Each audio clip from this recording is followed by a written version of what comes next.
Isa sa mga events na hindi makakalimutan nung kami po ay seminarista pa lang po ay nung Archdiocesan Christ the King na hinost ng Epiphany of our Lord nung taong 2010. At isa sa mga hindi makakalimutan ay yung mga event before the Christ the King celebration. May isang particular activity na ginawa sa amin ng mga seminarista ng aming facilitator. At ano yun? Binili niya sa buhay na walang hanggan, may malaki tayong kutsara. Siguro naman nakakita na kayo ng malaking kutsara na nakadisplay sa iba't ibang tahanan. Literal na malaki, mas malaki pa sa tao. Sa buhay na walang hanggan, ganun daw ang ating kutsara tinidor. Mas malaki pa sa atin. Kaya ang tanong, paano kumakain sa langit at sa impyerno? Kapag sa impyerno, ang tao, kapag kakain, kukuha siya ng pagkain, isusubo niya sa sarili niya, pero dahil sa laki ng kutsara tinidor, hindi siya makakain. Sa langit, ang kutsara tinidor ay hindi nakalaan para sa sarili. Nakalaan para sa isa't isa.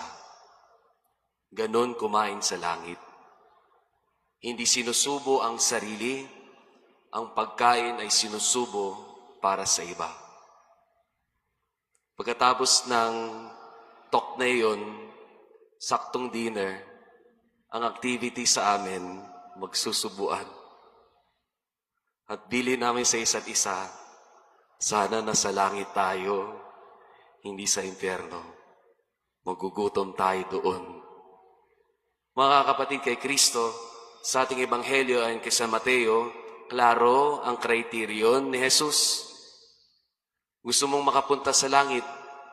Sa ating first reading, tinuro sa atin na makakapunta tayo sa langit pag sumunod sa 10 utos ng Diyos. Pero hindi sapat iyon. Si Jesus, our Lord, He went beyond from the 10 Commandments.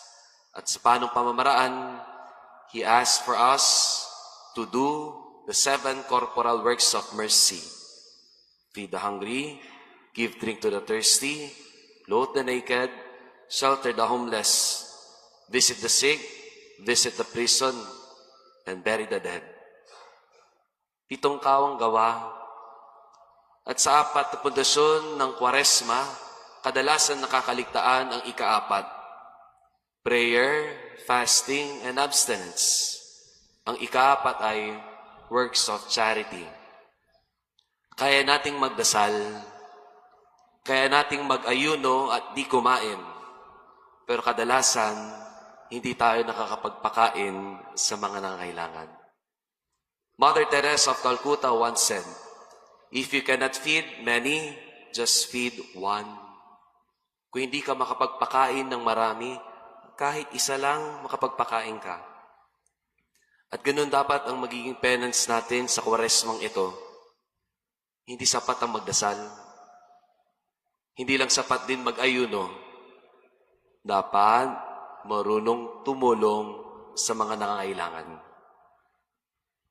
Pakitandaan, sa buhay na walang hanggan, malaki ang kutsara at tinidor. Tanong ko, makakasubo ka sa iba, sa lupa, o di ka makakain sa buhay na walang hanggan? Amen.